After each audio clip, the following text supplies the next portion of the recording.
Salut! On démarre une nouvelle série de vidéos concernant les classes d'amplification. On va surtout évoquer la classe A, la classe B et la classe AB, puisqu'on va les appliquer dans des réalisations pratiques que sont le premier ampli en classe A avec des 6V6 et également le Williamson qui est en cours de construction et qui là sera un amplificateur en classe AB avec un transformateur torique. A tout de suite!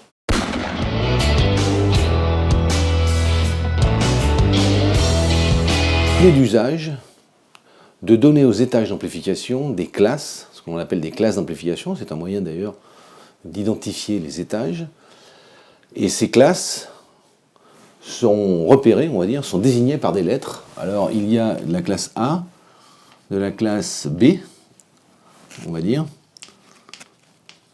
de la classe AB, de la classe C, et après vous avez des classes D, E, F et autres classes comme ça. Alors toutes ces classes qui sont ici sont faites exclusivement avec des semi-conducteurs. Parce que c'est des trucs qui travaillent avec des transistors bloqués saturés. Ces classes-là, en revanche, peuvent être indifféremment faites avec des tubes, bien sûr. Historiquement, elles ont commencé à être faites par des tubes, avec des tubes. Et bien sûr, on les retrouve avec des semi-conducteurs, ça peut être des MOSFET, des transistors, évidemment, des BJT, enfin des transistors à jonction. Ce qu'on va étudier aujourd'hui, c'est uniquement la classe A, mais de toute façon, je ne parlerai pas ni de la classe C, au moins dans cette partie, puisque la classe C concerne essentiellement la HF. Alors la première chose dans les rappels que je souhaitais faire, c'est qu'il ne faut pas imaginer que la classe A, la classe B ou la classe AB sont des classes exclusivement utilisables en audio. Elles sont non seulement pas limitées à l'audio, mais on peut très bien travailler en haute fréquence. Typiquement, par exemple, des amplificateurs en classe A sont utilisés dans la 4G, même des amplificateurs de puissance. Vous avez par exemple des stations qui montent à 3 Go 5, 2 Go 6, 3 Go 5 qui utilisent de la classe A, voire plus haut. Donc la classe A n'est pas une classe exclusivement dédiée à l'audio. La classe C, que je ne vais pas évoquer, mais qui sert essentiellement à la HF, fonctionne dans la HF sous certaines conditions suspensives, c'est-à-dire qu'elle n'est pas totalement applicable en tant que telle à la haute fréquence, au sens où typiquement, si on fait un émetteur à modulation amplitude, il faut le polariser en classe A. Ce qui définit un ampli, ça n'est pas sa typologie. Typiquement, ce que je suis en train de vous montrer et qui apparaît au tableau à côté de moi, ici, ce sont tous des amplificateurs en classe A. Ici, on a un amplificateur en cathode commune. Là, on a un cathode follower, ils sont tous les deux polarisés en classe A. Également, ici, ce sont des mu-followers, ce que vous voyez apparaître. C'est un circuit qu'on n'a pas étudié, c'est un circuit à faible distorsion. Il est également polarisé en classe A. Quant aux étages finaux qui sont montés sur des charges réactives, ils peuvent être polarisés en classe A. C'est typiquement le cas du premier ampli que vous voyez ici, sur lequel je promène ma souris, là, actuellement. Ça, c'est un ampli à tube unique, en fait, un étage final à tube unique. Et enfin, ça, c'est un amplificateur à tube unique également, avec des charges réparties cathode et anode. Il est également polarisé en classe A. Et il en va de même d'un circuit qui est le push-pull. Le push-pull, qui est un étage plutôt utilisé en classe AB, bien sûr, c'est un étage qui peut parfaitement être polarisé en classe A. Il n'y a pas de différence. Par exemple, typiquement, sur un circuit comme celui-là, on est incapable de savoir à la lecture du schéma si cet ampli est un ampli en classe A ou s'il est un ampli en classe AB. On ne peut pas le savoir en regardant le schéma. On ne peut le savoir qu'à partir du moment où l'amplificateur est polarisé d'une certaine manière. Donc ce qui définit les classes A, B, AB, typiquement, c'est la polarisation de l'étage. Alors par abus de langage, on va parler d'amplificateurs en classe AB, alors que les étages, par exemple, de tension qui précèdent sont en classe A. Il n'y a pas d'amplificateur en classe AB, par exemple, typiquement sur toute leur longueur. Alors on peut s'interroger à partir de là du critère pertinent qui permet de dire qu'est-ce qu'un ampli en classe A et qu'est-ce qu'un ampli en classe AB ou qu'est-ce qu'un ampli en classe B. Or, ça n'est pas le schéma, typiquement, ce que vous voyez à l'écran, qui va nous renseigner là-dessus, encore que pour la classe C, on peut le voir en fait sur le schéma, mais pour ce qui concerne les classes A, B, AB, on est incapable de le voir à partir du schéma. Ce qui différencie un ampli en classe A, classe B ou classe AB, c'est ce qu'on appelle son angle de conduction. Alors l'angle de conduction, c'est quoi? Pour faire ça, on va essayer d'imaginer que l'on a un ampli, peu importe, n'importe quel ampli, dans lequel on vient rentrer un signal sinusoïdal à l'entrée. Alors on va imaginer que ce signal est un signal parfait, bien sûr, et on s'attend à avoir en sortie, je vais dessiner comme ça parce que c'est du sinus, hein, on s'attend à avoir en sortie un signal sinusoïdal. Bon, parfait. Pas tellement parfait mon dessin, mais voilà. Qu'est-ce qu'un signal sinusoïdal? Un signal sinusoïdal, ça n'est jamais que la projection d'un vecteur tournant, comme ça, oméga, sur la longueur. Alors je vais essayer de le dessiner à peu près correctement. Dans lequel ici on a 90 degrés, 0 degrés, 180 degrés, 270 degrés et 360 degrés.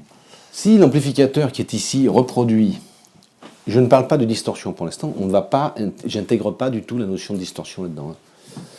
Si l'ampli reproduit la totalité du cycle, c'est-à-dire 360 degrés, ou 2π en fait si vous travaillez en radian, à ce moment-là, ça c'est caractéristique de la classe A. L'ampli reproduit uniquement cette partie-là et pas cette partie, c'est-à-dire qu'il ne reproduit en fait que 180 degrés. Dans ces cas-là, on est en classe B. Ça, c'est de la classe A. Et si l'ampli reproduit une partie, c'est-à-dire l'intégralité de l'alternance et une partie de l'alternance négative, par exemple, typiquement, dans ces cas-là, on va conduire pendant une grande partie de cette alternance, c'est-à-dire que toute cette alternance on va conduire, et ici on va conduire sur cette partie-là. Voilà. Alors évidemment, on peut imaginer que la classe AB, c'est supérieur à 180 degrés forcément.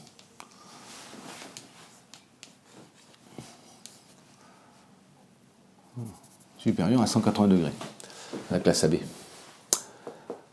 C'est-à-dire qu'on va reproduire cette partie-là. C'est donc ce qui différencie les classes d'amplification. Donc je vais vous le montrer de manière plus propre sur l'écran, puisque j'ai fait pour cela des transparents. Ça, c'est ce que vous voyez apparaître ici, c'est un signal sinusoïdal où on voit très nettement la projection d'un vecteur tournant sur 360 degrés avec un sinus absolument parfait. Si ce qui sort de l'ampli, c'est ça, c'est-à-dire un sinus parfait, on va dire, donc ça signifie que l'ampli a conduit sur l'ensemble du cycle, d'accord? Si on reproduit, et ça c'est donc de la classe A, si l'on reproduit qu'une partie du cycle, exactement la moitié du cycle sur 180 degrés comme ça c'est ce que l'on appelle de la classe B. Et si l'on reproduit une partie de l'alternance négative, comme ici, eh bien ça, c'est ce que l'on appelle de la classe AB. Alors il est bien évident que la classe AB va pouvoir prendre différentes valeurs en fonction de cet angle qui est ici. C'est ce que l'on va différencier comme étant de la classe AB, riche, pauvre, etc., etc. Donc il y a en fait une infinité de façons de polariser l'ampli en classe AB. Donc venons-en maintenant à la classe A. Alors la classe A dans les tubes a une particularité, ça qui est totalement propre aux tubes, c'est que la classe A ici se distingue, deux régimes, un ce qu'on appelle de la classe A1 et de l'autre ce qu'on appelle de la classe A2. Alors la différence qu'il y a entre la classe A1 et la classe A2, c'est que la classe A2, elle est sans courant gris.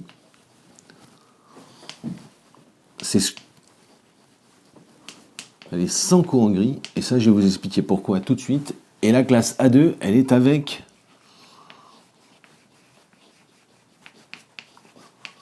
courant gris. Alors vous entendrez ça et là qu'il ne faut pas faire travailler les tubes en courant gris.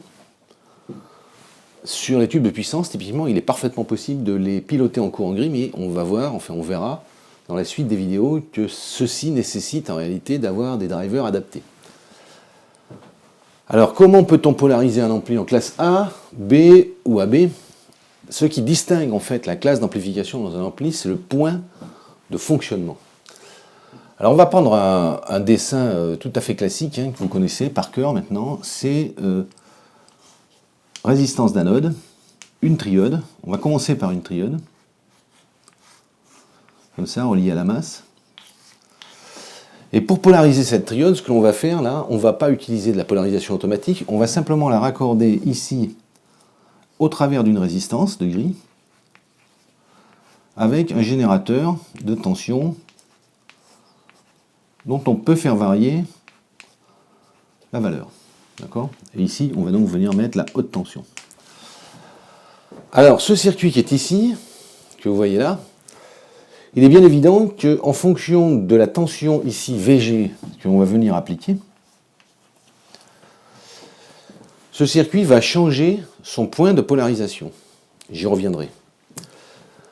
Dans toutes les expérimentations, les tests que l'on a fait, nous, sur la chaîne aujourd'hui, on a exclusivement travaillé en classe A1.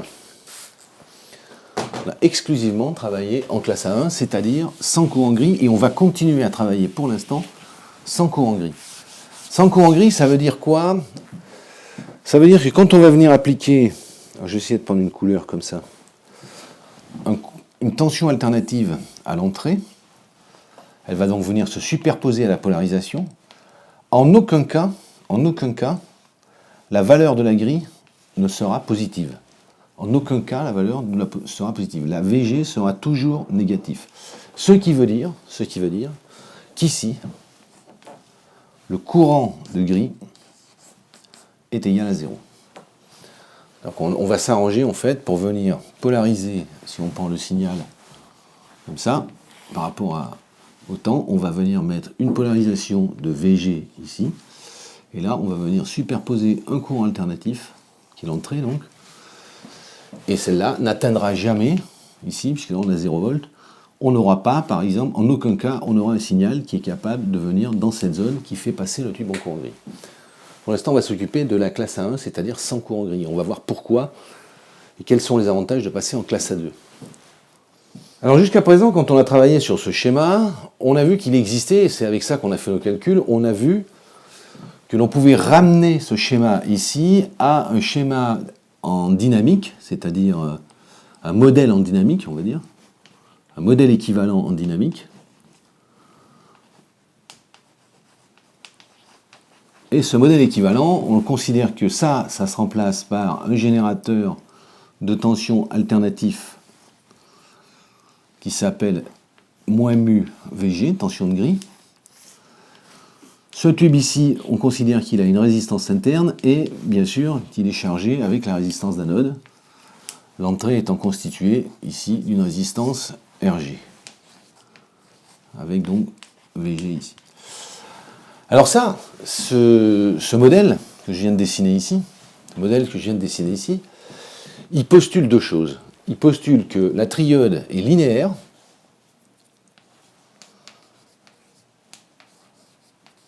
et parfaite. Évidemment, ça, c'est pas vrai. C'est-à-dire qu'une triode, c'est ni linéaire, ni parfait. Alors dans les épisodes précédents, on avait vu que le courant, en statique, si j'ose dire ici, le courant d'anode, il s'exprimait selon une loi qui était courant d'anode est égal à tension d'anode plus mu Vg à la puissance 3,5. Donc on voit que c'est non linéaire, c'est-à-dire que ce modèle-là ignore cette équation pour la considérer comme étant parfaitement linéaire par un mu Vg. On vient donc ignorer ces puissances 3,5 qui nous donnent les caractéristiques classiques des tubes, c'est-à-dire avec des courbes qui sont comme ça, des courbes de triode sur lesquelles ici on se retrouve avec tension d'anode et courant d'anode. Alors pour pouvoir comprendre les phénomènes de distorsion, les problèmes de rendement et autres choses, on ne va pas utiliser ce réseau de caractéristiques et on va faire un peu l'équivalent d'ici, c'est-à-dire qu'on va tracer ce que l'on appelle un réseau idéal. Je vais vous l'écrire ici. Un réseau idéal. Alors qu'est-ce qu'un réseau idéal? Un réseau idéal, c'est tout simplement la même chose, mais au lieu d'avoir ces courbes qui répondent à cette équation qui est là, comme ça, on va tracer des droites parallèles. Ça ne correspond pas véritablement à une triode. Alors plutôt que de faire un dessin malhabile comme je suis en train de le faire au tableau, je vous ai dessiné ça directement. Ce que vous voyez au tableau ici, c'est ce schéma qui est mieux dessiné. sur lequel on retrouve ici donc un générateur variable qui va nous permettre de polariser la triode, parce qu'on va regarder le sujet des points de fonctionnement, en fait, même si on l'avait abordé avant. Et on va imaginer qu'on va polariser cette triode à partir d'un réseau idéal. Donc, quand je dis c'est un réseau idéal et linéaire, c'est comme vous pouvez le constater ici, eh bien vous avez des valeurs qui sont parallèles, c'est-à-dire en fait les valeurs de gris, de tension de gris sont parallèles, et surtout, elles sont symbolisées par des droites, c'est-à-dire que je ne réponds plus à cette équation, et on va voir à quelle équation on répond. Et à ce moment-là, on va venir porter, évidemment, sur les axes, d'un côté, effectivement, le courant d'anode, qui est ici, d'accord, et de l'autre côté, la tension anodique, d'accord. Ça nous donne le réseau de caractéristiques de cette triode qui est là. Alors, parallèlement, on peut bien sûr tracer une droite de charge qui correspond à cette résistance ici. Alors, pour l'instant, comme on travaille de manière théorique, on va imaginer qu'on trace une droite de charge sur ce dessin qui est là, ce que vous voyez en jaune. On trace une droite de charge. Cette droite de charge est forcément une droite. Et on va donc pouvoir tracer maintenant un autre graphique, ce que l'on avait fait sur le tableau que j'avais fait sur Excel, et qui va nous donner la tension de gris, ici, VG, la tension de gris, versus le courant d'anode. Et si j'écris courant d'anode, puisque ça revient à ça, divisé par tension de gris, ça nous donne des ohms moins 1, ou le GM, c'est-à-dire que ça nous donne en fait la transconductance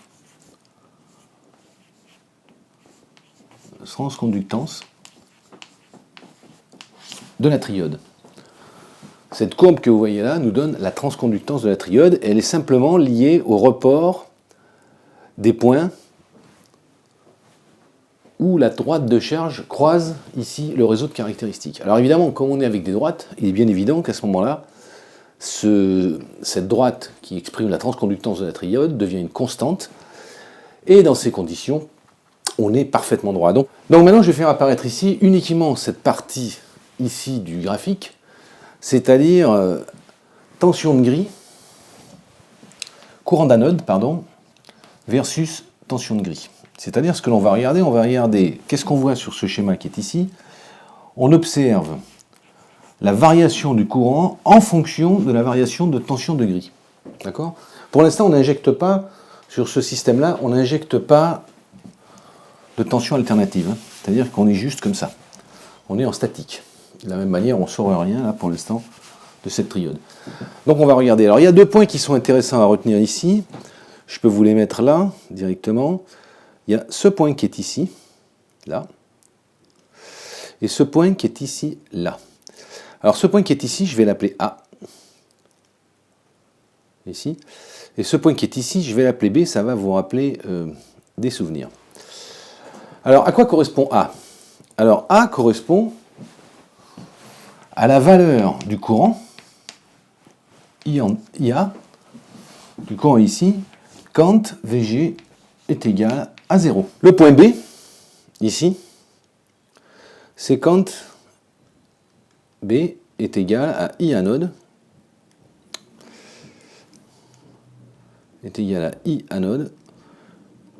égale 0. Le point B qui est ici, ça correspond au courant d'anode égale 0.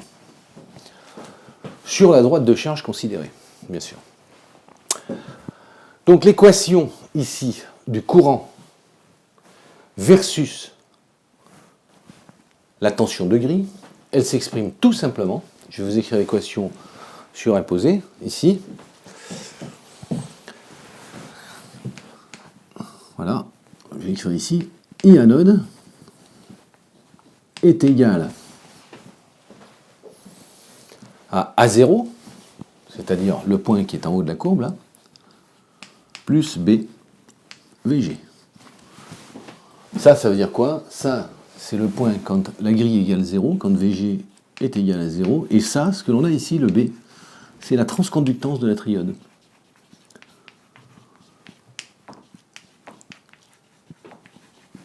Ça, c'est la transconductance de la triode dans un modèle idéal.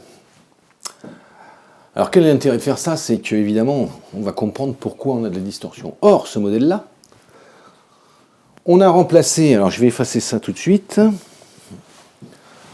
Avec ça, on vient remplacer, en fait, de manière théorique, puisque c'est un modèle idéal, on vient substituer à l'équation I anode est égal à V anode plus mu Vg,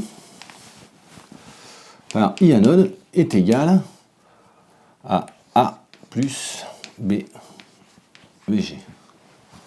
D'ailleurs, ça, voilà. Ça c'est une droite. Donc on est parfaitement linéaire. Conclusion, ce modèle idéal de triode,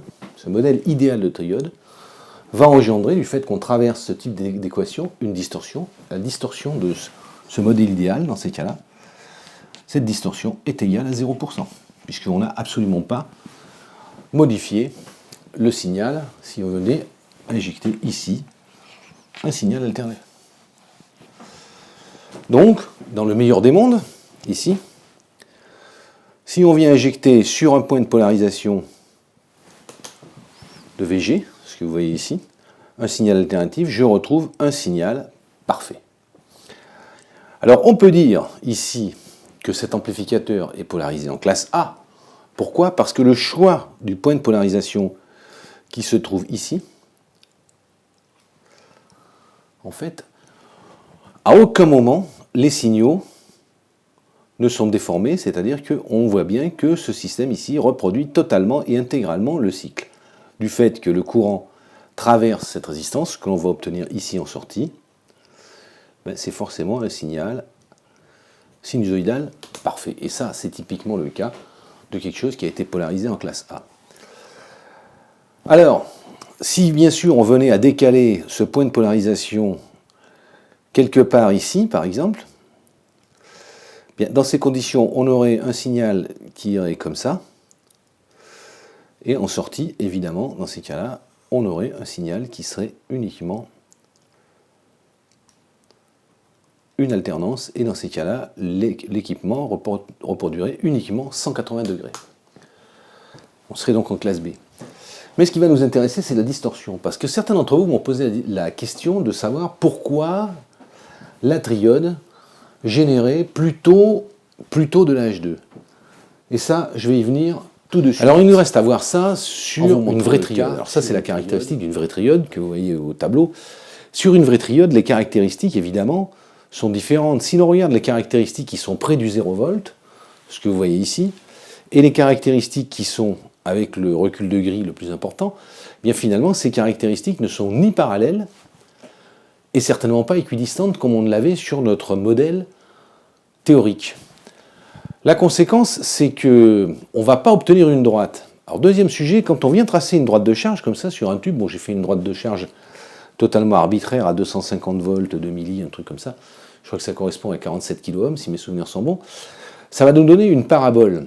Pourquoi ça va nous donner une parabole? Parce que l'erreur serait de croire que ces valeurs qui sont ici, alors je vais essayer de voir si...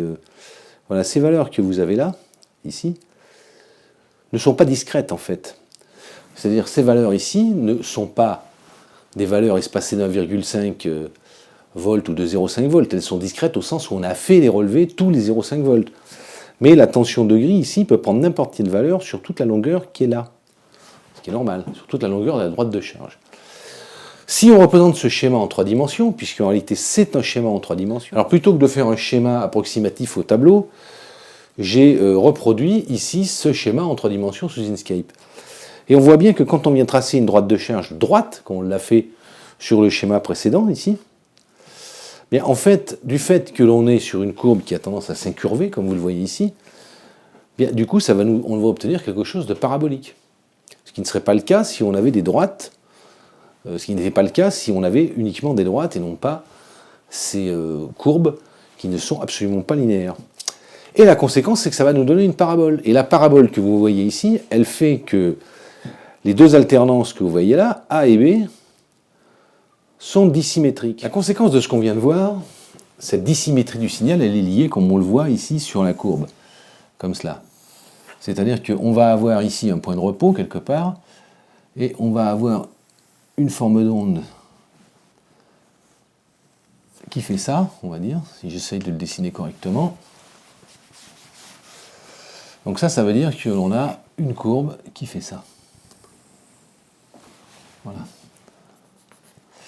Alors la conséquence que l'on ait une dissymétrie entre A et B, ça c'est significatif en fait d'un signal qui comprend de la H2 plus de la H1 plus de l'harmonique 2. Alors si ça maintenant on vient le regarder, si on essaye de le regarder d'un point de vue spectral sans pour autant faire une transformée de Fourier en fait, ben, c'est assez simple. Ce qu'on va avoir, c'est qu'on va avoir le courant, parce que en fait ça c'est ce qu'on va mesurer ici sur la triode. D'accord? Donc on a le courant ici qui est à 0 Hz, le courant moyen, qui va nous donner une valeur, ça c'est I de repos. On va avoir l'harmonique 1 et en dessous l'harmonique 2. Bien sûr, la triode engendre des harmoniques, puisque là pour le coup le spectre va s'étendre à l'infini, il va nous générer de la H3, mais les valeurs qui sont ici sont très faibles. C'est pour ça que le polynôme en fait qui est ici n'est plus de la forme I anode est égal à A plus B VG, mais il est de la forme I anode est égal à AX carré plus BX plus C. Et du fait que l'on a ça, on verra avec quelques transformés ce que ça nous donne un spectre qui est principalement enrichi en harmonique 2.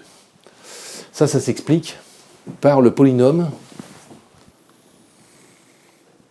d'ordre 2 qui correspond à peu près à la réponse de la triode. Ce que vous voyez, en fait, je vais effacer ça pour qu'on le voit mieux, ce que vous voyez ici. Alors là, on a fini. Prochaine étape, ce que l'on va faire, c'est que l'on va calculer les coefficients de la triode, en fait, les coefficients de la réponse de cette courbe. Et on verra qu'avec des moyens élémentaires, c'est-à-dire un simple générateur de fonctions et un oscilloscope, on faut un oscilloscope numérique de préférence, bien sûr, et un oscilloscope, ou même avec un simple voltmètre, on peut tout à fait relever les coefficients et surtout apprécier dans des proportions relativement justes la distorsion d'un étage quand on ne dispose pas de distorsiomètre.